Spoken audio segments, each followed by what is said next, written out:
In some ways, the most revealing moment amid all the reaction to Donald Trump's conviction yesterday, which really flew under the radar, was an exchange online between one moderate Republican and the Trump campaign worker. It started with former Maryland Republican Governor Larry Hogan. He's now running for Senate in that state, and he left office very popular in Maryland, a very blue state, and his presence in the race as a Republican nominee creates a real issue for the Democrats. It expands the map for Republicans. Democrats now have to spend money on that race. Obviously, a guy like that is going to have to distance himself from Trump, who's very unpopular in Maryland. And so he sent out a very carefully worded post saying, quote, "Regardless of the result, I urge all Americans to respect the verdict and the legal process." And you see how in-depth this was when you look at the timestamp, 4:52 p.m., right in the sweet spot, minutes after it was announced that a verdict had been reached, but several minutes before the verdict was read. This was a response Larry Hogan received from a top Trump campaign official, Chris LaCivita. "You just ended your campaign. You, Republican governor, who dared to speak the very basic American tenet before a verdict, we should respect the legal process. You are done." This was just part of the sort of mob-style pressure campaign on Republicans to stand behind the felony-convicted candidate. Here's Laura Ingraham on Trump TV.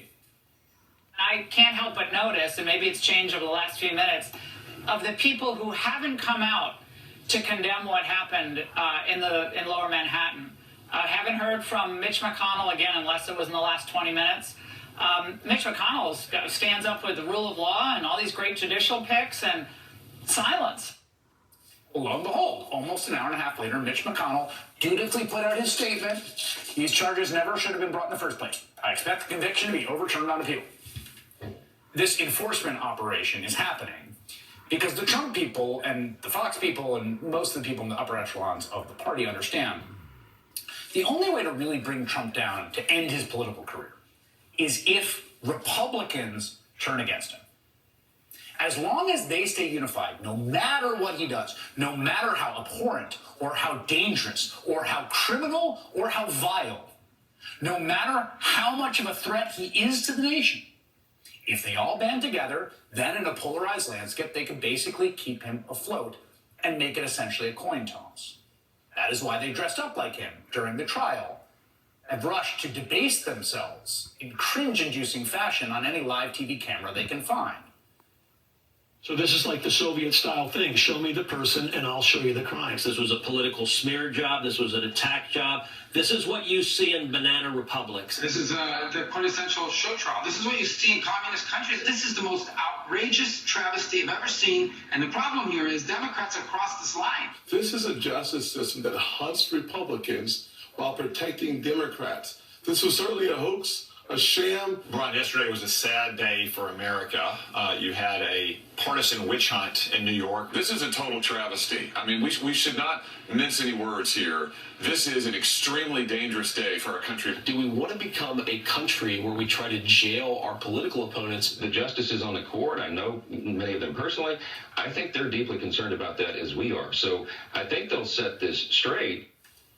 There have only been two times in Trump's political career where that dynamic of Republican unanimity is broken, where Trump was near political death. So one was in the aftermath of January 6th, the violent assault on the Capitol that he stirred up, when everyone was criticizing him, when the blood was still on the floor of the Capitol, including Lindsey Graham and Kevin McCarthy. Remember that? Trump's approval rating dropped below 40%, just about the lowest level it reached. Mitch McConnell was testing the waters for a vote for an impeachment conviction. If it had not been for that man, Mitch McConnell's abject, enduringly pathetic cowardice, and McCarthy's relentless quest to have the third shortest speakership in history, not to mention the legitimate fear Republican senators had for their families about violence, we wouldn't have this issue now. They could have just voted to convict him and bar him from future office. Done. Ironically enough, the other sort of near political death experience was in the wake of the Access Hollywood tape. And just about every elected Republican tried to distance themselves and criticize him. Republican National Committee Chair Reince Priebus was even considering how to get him off the ticket. But